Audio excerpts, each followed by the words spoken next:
नमस्कार दोस्तों, पीसीएस गुरुजी में आपका स्वागत है। दोस्तों, ऑप्शनल्स के ऊपर कई बार मैंने डिस्कस किया है, यूट्यूब वीडियोस बनाए हैं और मैंने हमेशा ये चीज़ देखी है कि स्टूडेंट्स जो हैं वो ऑप्शनल को लेकर बहुत कन्फ्यूज़ रहते हैं। बहुत उनको दिक्कत रहती है, समझ में नहीं आता कि वो क्या किया जाए, कैसे किया जाए। वैसे मैंने इससे पहले भी एक वीडियो बनाया था ऑप्शनल को लेकर। उसमें मैंने कहा था कि ऑप्शनल इस तरह चूज़ करो जिस तरह से मतलब अगर बैकग्राउंड नहीं है आपका, तो जो आपके इंटरेस्ट के सब्जेक्ट्स हैं, उनको आप पहले देखिए, उनके फिर आप प्रीवियस ईयर पेपर देखिए, सिलेबस देखिए, बुक्स की और नोट्स की अवेलेबिलिटी देखिए और उसके बाद आप चूज़ कीजिए। क्योंकि ऑप्शनल देखिए 400 नंबर का ऑप्शनल आपके है और मान के चलिए कि 250 नंबर तो मिनिमम लाने हैं आपको। 250 नंबर से मतलब ज़्यादा जितना ऊपर जाएगा मामला, उतना जल्दी सफलता के लिए संभावना बन जाएँगी आपकी, ठीक है? मतलब दोस्त जहाँ पे आपके दोस्त 70, 80, 90 जहाँ पहुँचे, समझ जाइए सिलेक्शन फिर 100% हो जाता है आपका। तो ऑप्शनल बहुत इंपॉर्टेंट है। अब एक बात मुझे जो मैं बहुत देखा है मैंने इस चीज़ को एज़ अ स्टूडेंट भी देखा, एज़ अ टीचर भी देखा कि ये मार्केट में बहुत खबर रहती है कि ऐसा ऑप्शनल लो जो कि जीएस में काम आ जाए। अब जब मैं स्टूडेंट था, तो मुझसे भी कई लोगों ने कहा कि ऐसा ऑप्शनल चूज़ करना चाहिए जो जीएस में काम आ जाए, वो आप ले लो, वो फ़ायदा करेगा आपको। इसी पे सोचा मैंने कि चलो इस पे वीडियो बनाते हैं और फिर अपना मेरा पॉइंट ऑफ व्यू क्या रहा, मेरा एक्सपीरियंस क्या रहा। क्योंकि बहुत सारे स्टूडेंट हैं, वो इसी बात को कन्फ्यूज़ हैं, मुझसे कहते भी हैं कि सर ऐसा सब्जेक्ट बताइए जो हमें जीएस में भी काम आ जाए, जीएस 1, 2, 3 में कहीं भी कभी काम आ जाए हमें। देखिए दोस्तों, अगर आप अपना हमारा सिलेबस देखोगे, मेंस का आप सिलेबस देखोगे, नोटिफ़िकेशन आप देखें डाउनलोड करके, तो उसमें आप देखोगे कि टॉपिक वाइज़ सब कुछ बताया गया है। सिविल सर्विसेज़ का जो सिलेबस होता है, ठीक है? वो समझिए कि सब कुछ उसके अंदर है। जितनी भी चीज़ें आप सोच समझ सकते हो, जितने भी फ़ील्ड से समझ सकते हो, लगभग पूरा पूरा कुछ कवर किया गया है इसके अंदर, ठीक है? इसमें हिस्ट्री है, इसमें इंडियन सोसाइटी है, ज्योग्राफ़ी है, पॉलिटी है, साइंस एनवायरनमेंट है, इकोनॉमिक्स है, एग्रीकल्चर है, इसमें इंटरनेशनल अफ़ेयर्स है, सब कुछ इसके अंदर आपको मिल जाएगा इसके अंदर, ठीक है? जितने भी ऑप्शनल जो हमारे जितने भी जीएस में जितने भी ऑप्शनल में सब्जेक्ट्स होते हैं, सबका कुछ ना कुछ उसके अंदर आपको देखने को मिल जाएगा। अगर हम हिस्ट्री की बात करते हैं, तो जीएस 1 में हिस्ट्री के कई सवाल पूछे जाते हैं। अगर आप ज्योग्राफी की बात करते हैं, तो ज्योग्राफी के 3 सवाल आपसे पूछे जाते हैं। पॉलिटी की बात करते हैं, तो जीएस 2 में आप कुछ क्वेश्चन जो है आपके पॉलिटी पे बन जाते हैं, ठीक है? अगर आप पॉलिटिकल साइंस के वगैरह लेने की बात करते हैं, तो आपको जीएस 3 में मिल जाता है आपको, ठीक है? एग्रीकल्चर के सवाल मिल जाते हैं इसके अंदर। तो ये चीज़ें बड़ी रहती हैं कि सोशियोलॉजी करेंगे, तो फिर आपके लिए जीएस 1 में जो इंडियन सोसाइटी से सवाल बन जाते हैं। तो अगर आप देखेंगे कि हर सब्जेक्ट का कुछ ना कुछ इसके अंदर वहाँ पे दिया गया है उसके अंदर। कुछ सवाल आपको 2-3 सवाल आपको देखने को मिल जाएँगे आपको।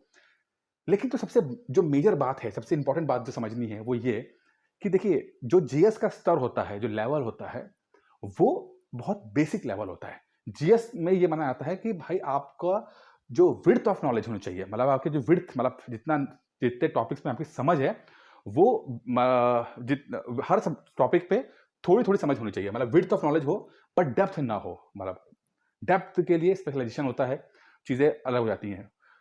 जीएस में एग्ज़ामिनर आपसे ये होता है कि आपको डिफरेंट टॉपिक्स पे आपको थोड़ा-थोड़ा सा कुछ पता होना चाहिए। ये बेसिक पैरामीटर है जीएस के लिए। इसलिए जीएस आप देखोगे नंबर ऑफ टॉपिक्स से आपसे सवाल पूछता है, लेकिन बहुत बेसिक सवाल पूछता है आपसे। कोई बहुत गहराई वाले सवाल नहीं पूछता है आपसे, बहुत बेसिक सवाल पूछता है। अगर आपने ढंग से भी एक भी किताब पढ़ी होती है और ठीक से अगर पढ़ाई की है आपने, तो आप सभी के आंसर्स लिख देते हो आप, ठीक है? लेकिन ऑप्शनल जो है, जो कि बहुत क्रूशियल है, बहुत इंपॉर्टेंट है, एग्ज़ामिनर जो है वो चाहता है कि आपका जो आंसर का स्टैंडर्ड हो, वो ग्रेजुएशन से थोड़ा ज़्यादा और मतलब मास्टर्स का लेवल का रहे तो बहुत ही अच्छी बात है। अगर आप यूपीएससी की तैयारी कर रहे हैं तब तो मास्टर्स लेवल का होना ही चाहिए।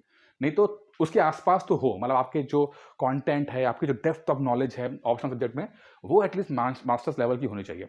तो जो जीएस है वो बेसिक्स पे ज़्यादा फोकस करता है, लेकिन जो ऑप्शनल है वो मास्टर्स लेवल की एक नॉलेज पे आपको फोकस करता है। ठीक है? अब इन दोनों को हम कंपेयर नहीं कर सकते। इन दोनों को हम ये नहीं बोल सकते कि जो मास्टर्स लेवल की नॉलेज जो हो जीएस में काम आ जाएगी, ऐसा कुछ नहीं है। क्योंकि बेसिक सवाल पूछते हैं आपसे जो जीएस वाले होते हैं, चाहे हिस्ट्री का उठा के देख लीजिए, चाहे ज्योग्राफी का ज्योग्राफी पे देखिए। फिजिकल ज्योग्राफी पूछते हैं 2-3 सवाल, वोल्केनो क्या है, अर्थक्वेक क्या है, ठीक है? लेकिन जब आप ज्योग्राफी एज़ एन ऑप्शनल लोगे, पता लगेगा कि भाई वो तो इकोनॉमिक ज्योग्राफी पता नहीं कौन-कौन ज्योग्राफी पूछ रहा है आपसे, तो वो तो सुना तक की नहीं है आपने, ठीक है? किताबों के नोट्स तक ही नहीं मिलते उसके अंदर। तो ज्योग्राफी को देखकर आप फिजिकल ज्योग्राफी को देखकर आप ऑप्शनल ज्योग्राफी के बारे में नहीं सोच सकते या जीएस में जो हिस्ट्री आती है बेसिक उसको सोच के आप नहीं सोच सकते कि जो आपका ऑप्शनल हिस्ट्री के में क्या लेवल होगा, ठीक है? तो कहने का मतलब सिर्फ मेरा ये है कि दोनों चीज़ें बहुत फ़र्क हैं, जुदा हैं। अलग अलग हैं। जीएस बेसिक है, लेकिन ऑप्शनल जो है वो थोड़ा सा गहराई में पूछेगा आपसे। तो आप ये कभी मत सोचना या ये कभी मत करना कि जो जीएस में पूछा जा रहा है तो मैं वो सब्जेक्ट ले लूँगा, भले ही मुझे पसंद ना हो, भले ही मुझे उसमें पल्ले ना पड़ता हो, लेकिन ये सोच के कि जीएस में काम आ जाएगा तो वो मैं ले लूँ। तो ये चीज़ मैं इस बात को बिल्कुल एग्री नहीं करता, क्योंकि देखिए 2-3 सवाल, हर चीज़ के 2-3 सवाल आएँगे आपको। चाहे ज्योग्राफी ले लो, चाहे पॉलिटिकल साइंस ले लो, 2-3 सवाल। अब 2-3 सवाल के लिए एक ऐसा सब्जेक्ट चूज़ कर लेना जो कि आपको इतना अपीलिंग नहीं लगता है, उतना कंफर्टेबल उस पे नहीं हो, तो ये तो बेवकूफ़ी होगी फिर इसके लिए, ठीक है? तो जीएस को जीएस तक रहने दीजिए, ऑप्शनल को ऑप्शनल की तरह करने रहने दीजिए। दोनों में अलग-अलग है। ऑप्शनल को बिल्कुल आप अलग ही तरह सोचिए। जीएस के से तो बिल्कुल आप मानिए मत इसको ये, ठीक है? कि जीएस का कुछ मतलब है। आप ऑप्शनल को बिल्कुल इंडिपेंडेंट होके सोचिए इसको आप, ठीक है? अगर आप बिल्कुल इंडिपेंडेंट सोचिए, क्योंकि आपको मास्टर्स लेवल की नॉलेज चाहिए आपको, मास्टर्स लेवल की जीएस के अंदर, सॉरी ऑप्शनल के अंदर, ठीक है? तो बस यही वीडियो का बताना चाहता था मैं आपसे कि दोनों चीज़ें अलग हैं। जो जीएस बेसिक है वही ऑप्शनल मास्टर्स लेवल का है। आप अपने ऑप्शनल को इस बिहाफ में मत चूज़ कीजिएगा कि दोनों में काम आ जाएगा, ऐसा नहीं चूज़ करते, ठीक है? आप अपना ऑप्शनल तरीके से चूज़ कीजिए, जहाँ पर आप मास्टर्स लेवल की अपनी नॉलेज में से एक्वायर कर सकें और लिख सकें। दूसरा, जो सबसे इम्पोर्टेंट बात ये भी मुझे लगता है कि देखिए कोई सब्जेक्ट ऐसा नहीं है जो आपको आपको पीसेस बना दे, या कोई सब्जेक्ट ऐसा है नहीं जो आपको असफल कर दे, अनटिल अनलेस उसमें आप क्या गुल खिलाते हो, ठीक है? हर सब्जेक्ट से, ऑप्शनल सब्जेक्ट से लोग सेलेक्ट होते हैं, और हर सब्जेक्ट को पढ़ने के बाद लोग असफल भी होते हैं, ठीक है? कोई ये बोले कि हिस्ट्री से बहुत सिलेक्शन हो रहे हैं या मैथ्स से बहुत सिलेक्शन हो रहे हैं, तो भाई आपने ज़िंदगी में कभी मैथमेटिक्स पढ़ी नहीं है, तो क्या पढ़ पाओगे मैथमेटिक्स क्या? ठीक है? तो ये मत सोचिए, आप हमेशा अपनी स्ट्रेंथ पे जाइए, जो आपकी स्ट्रेंथ है, जो आपको कंफर्टेबल, जिस सब्जेक्ट में आप होते हैं, जिसको जो आपको बहुत अपीलिंग लगता है, इंटरेस्टिंग लगता है, आप उसको पढ़िए आप, ठीक है?